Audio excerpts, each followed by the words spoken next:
You and I, my brothers and sisters, we are not dissimilar from this flower. We are each of us beautiful. We are each of us a work of God. We are each of us part of his creation. And yet, as we've just read, Jesus said we are more than this. He says, consider how the wild flowers grow. They don't labour or spin. And yet I tell you that not even Solomon, clothed in all his splendour, was dressed like one of these. And if this is how God clothes the grass of the field, which is here today and tomorrow, thrown into the fire, and how much more will he clothe you, O you of little faith? We are beautiful. And yet Jesus says, O you of little faith. Why? Why does he follow his comments with that phrase, you of little faith? Well, it's because he knows us, isn't it? He knows us because he was a man just the same as we are. He was tried like us. And he was tempted. He did have questions in his mind. Throw yourself from the top of the temple and legions of angels will protect you and set you down safely. Or perhaps on the cross when he started quoting the psalm, my God, why did you forsake me? And life happens to all of us.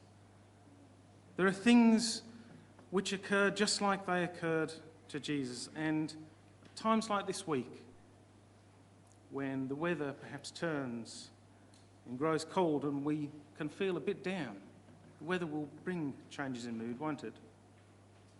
It can bring out our worries. We lose that warmth of the sun which lights our days, and it's easier to become despondent. I know certainly at work this week, people have just felt a bit down, and they've given voice to that. And so we worry. And we focus on things that may or may not happen. We worry about the what-ifs. We worry about the possibilities. We worry about whether the dreams that we have for ourselves may or may not come to pass. And we pray for God to bless our plans. Well, sometimes God can apparently just be a bit ambivalent in his answers. We question where the answers are, and sometimes we perhaps get a bit confused by the ambiguity. We wonder, well, was that an answer or wasn't it? And at times like this, we begin to lose our pedals.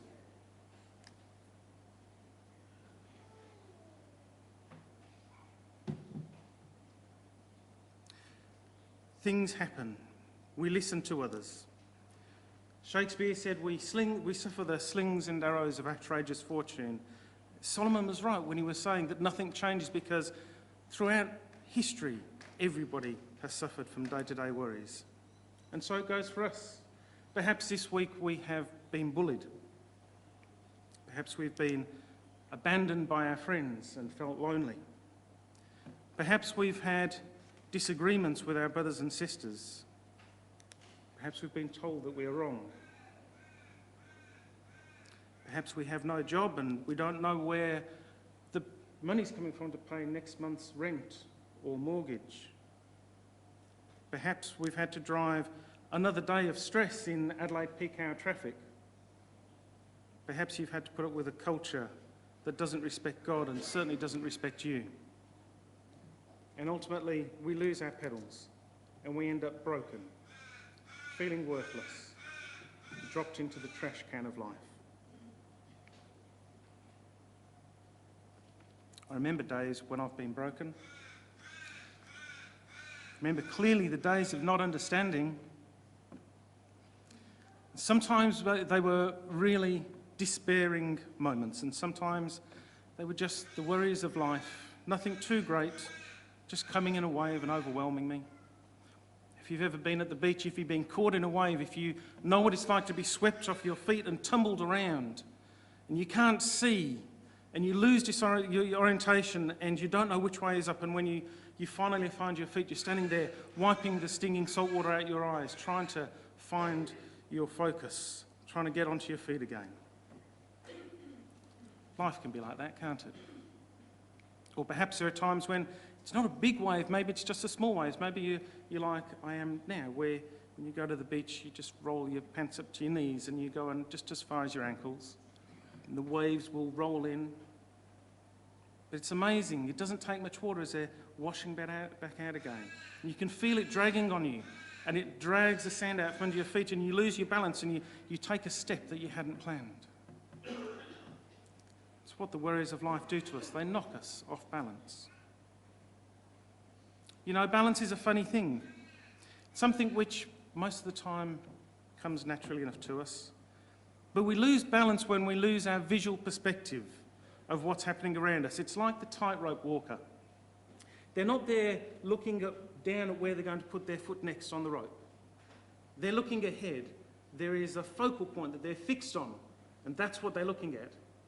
And that's how they can move. And that's how they can move backwards and forwards, and they can move with the rope as it sways. And they've got that because they have a fixed point which is immovable that they're focusing on. That's their perspective. There's only one real similar event recorded in the Bible. And you may be wondering where there's a tightrope walker recorded. If you come over to Matthew 14, it's a similar sort of idea. Matthew 14 and verse 22. And we've had the disciples get into the boat on the Sea of Galilee, and we know it's being tossed about in the storm, and it's late at night, and they see this man walking on the water. And they're terrified. And then Jesus says, it's okay, it's only me. And Peter, as we know, gets out to walk towards him. And we told him, verse 29, come, Jesus says. And Peter got down out of the boat, and he walked on the water and came toward Jesus. And that was it. Peter had his eyes fixed on that solid focal point. There was Jesus. He could see him. He had his focal point, and that's what he was walking towards. And as long as his eyes were locked there, he was okay. We know that verse 30 says, when he saw the wind, he was afraid and he began to sink. And you can't see wind, can you? But you can feel it. You can feel it as it whips around. You can see it as it's driving the rain. You can see the effect it's having on the boat that you've just got out of and the waves as they're crashing around you. You can feel wind with all of your senses. And as that happened, as those worries of life bore down on him, he lost his focus and he began to sink. Could scarcely be a more accurate parable of our lives, could there? But when Peter asked for help, what does Jesus say? Well, Jesus reaches out his hand and he catches him and he says, you of little faith. It's exactly the same idea, isn't it? Where did we hear that? In Luke 12, verse 28, as Jesus says, don't worry about what's going to happen. God will care for you, O you of little faith. It's this lovely echo of advice that Jesus gives to his disciples and to us. And what he's trying to say, what he's trying to drum into us is that I am always going to be there for you. Regardless of what's going on in your life, I am there for you. And this is a valuable lesson for us, to put things into perspective, to view our lives in perspective and to put our troubles in perspective. We really need to be careful when we're saying that, because I'm not suggesting that our problems disappear simply because we take a broader view of life. You know, there are problems that we have, we might call them first world problems. We may consider, for example, that the person who is suffering loss in Nepal at the moment from the tragedy overnight with the earthquake, that their problems are probably greater if we were comparing to the person who's struggling with the stress of driving in peak hour traffic in Adelaide. And if we were to compare the two, well, of course we'd say, well, there's no comparison there. One is obviously worse than the other. But that's the point. You can't compare the two. For the person who is struggling with stress in every part of their life, and that drive every day is a necessity which drives fear into their heart, because they fear the rage of other people. They fear how other people will act towards them. That is a real problem for them. It doesn't make the problem any less real for us, simply because somebody somewhere else has worse problems. No. The perspective that I'm talking about is the perspective that David brought to Goliath. See, the problem of Goliath was big, he was huge, and everybody was scared of him because compared to them, he was a giant. It's like our problems seem to us. Sometimes they seem insurmountable, but did David compare his problem to somebody else's problem? Did he say, well, yeah, okay, I see that you're scared about fighting this guy, but, I'm a shepherd and I got attacked by a lion the other day. Okay. Did he compare the problems? No, he didn't. What he did was he took a perspective to find where God stood in the picture. My girls love VeggieTales, and there's one song, I've heard it so many times, which sings, "You're big, but God's bigger." And that was the perspective that David took. He stepped back until he saw God in the picture, because God was David's immovable focus. That was why God called him a man after his own heart, because God was where David was who David was relying on. And compared to the strength of God, well, Goliath was just puny. And after that, the rest was just physics. We can look at other people's problems all day long, comparing them to others, and know that their problem really isn't that bad. But it doesn't actually help us, does it? Because our problems are still so real to us. Now, what we need to do is we need to change our perspective so we can see where God sits in the picture. Because that's where our help is. And the help that Jesus will offer to each of us, well, I can't tell you how he's going to answer your prayers for help. What I can tell you is the sort of things that Jesus says. Matthew 11, he's got some words for us. Matthew 11, verse 28.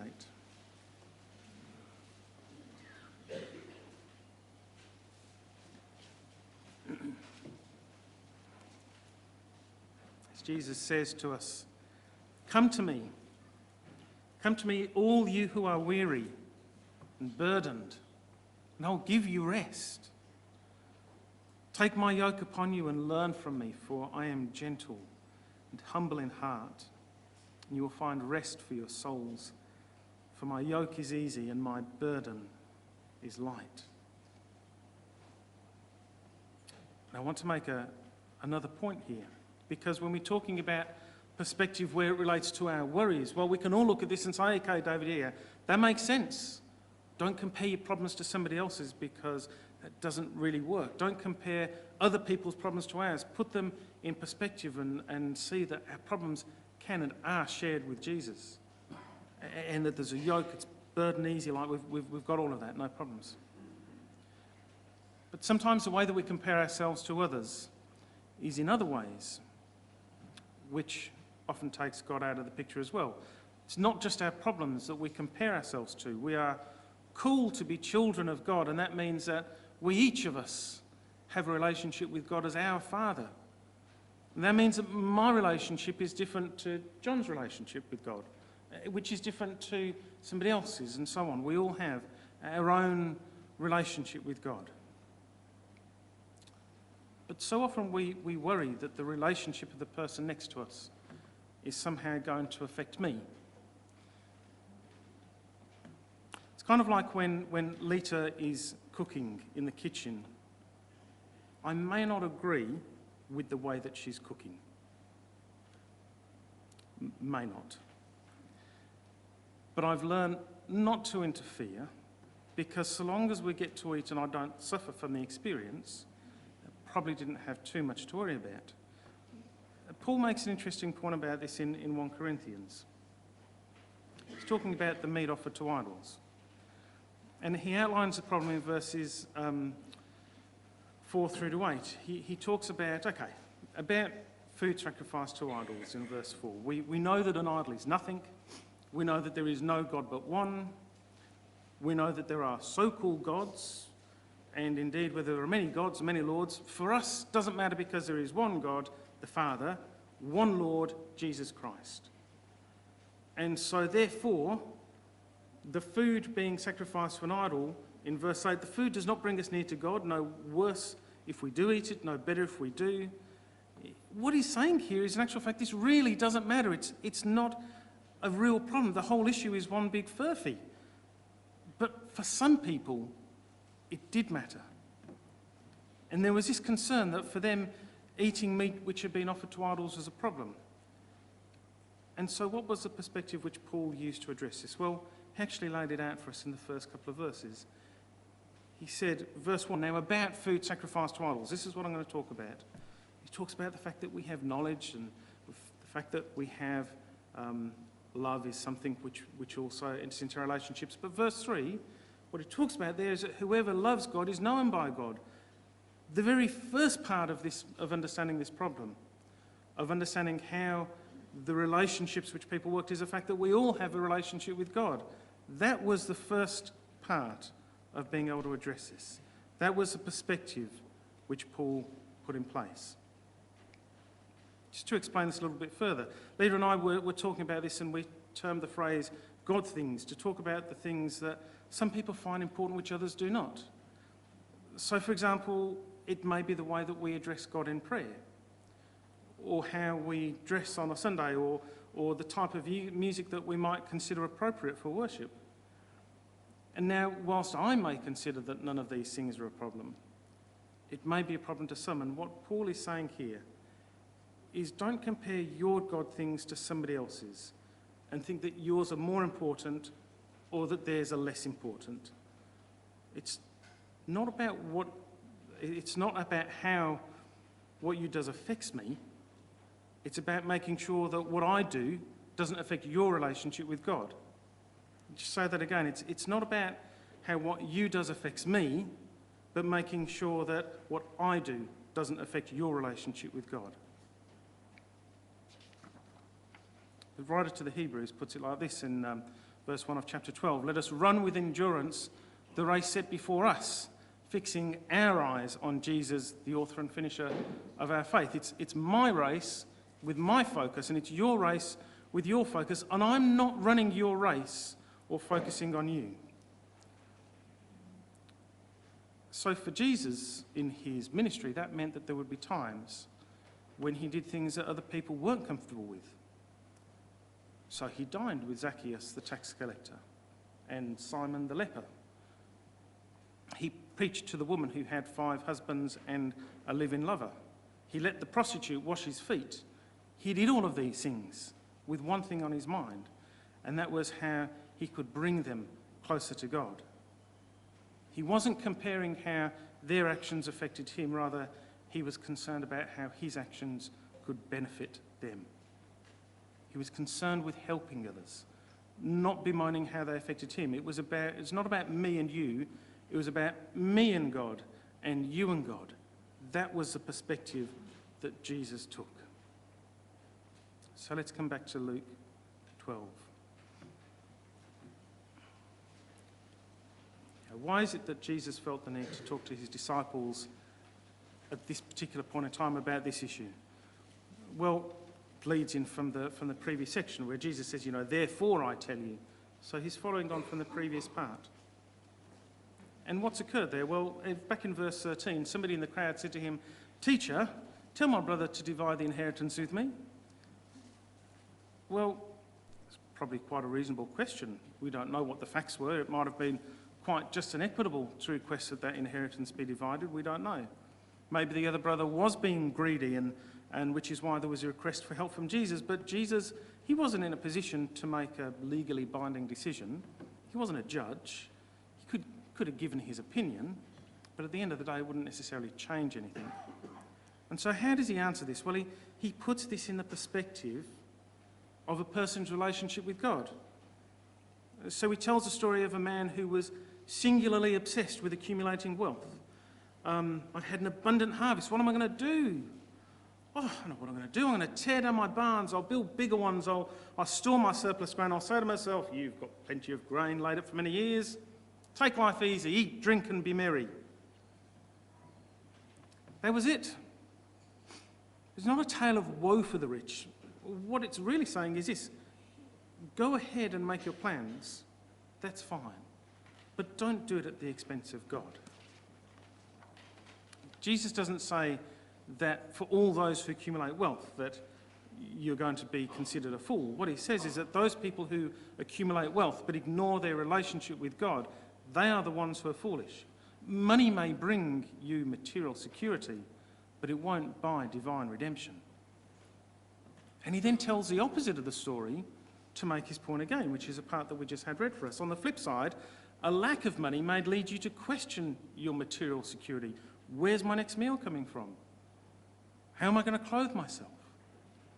And again, that doesn't guarantee divine redemption either. Whatever the circumstance, Jesus says, you need to focus on your relationship with God, because whether you are rich or poor, failing to do so will mean that you pay the price in the future instead. Today's reading from Ecclesiastes actually neatly sums this up, and what I just want to do is actually just take this from the Message, which is a paraphrase, but it just beautifully summarises that reading at the end, the last couple of verses. What it says there is that we should make the most of what God gives, both the bounty and the capacity to enjoy it, accepting what is given and delighting in the work. It's God's gift. God deals out joy in the present and the now, and it is useless to brood over how long we might live.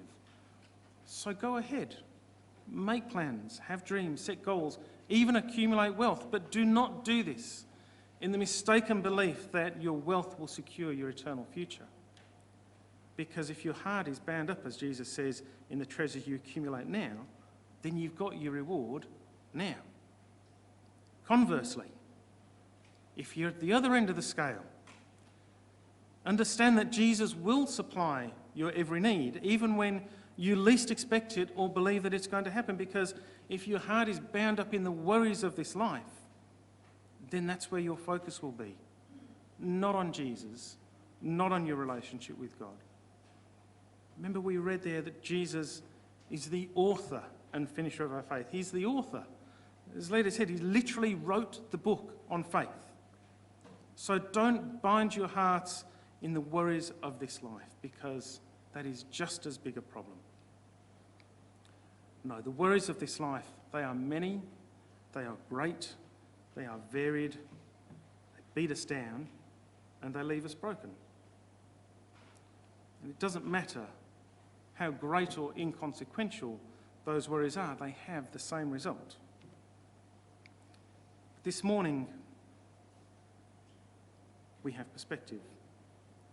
Because this morning we have our Lord Jesus Christ in the room with us. Not just represented for us in the life and love which is laid out on the table and represented in the bread and the wine before us, but we've had hands which have reached out to us this morning so that when we were broken,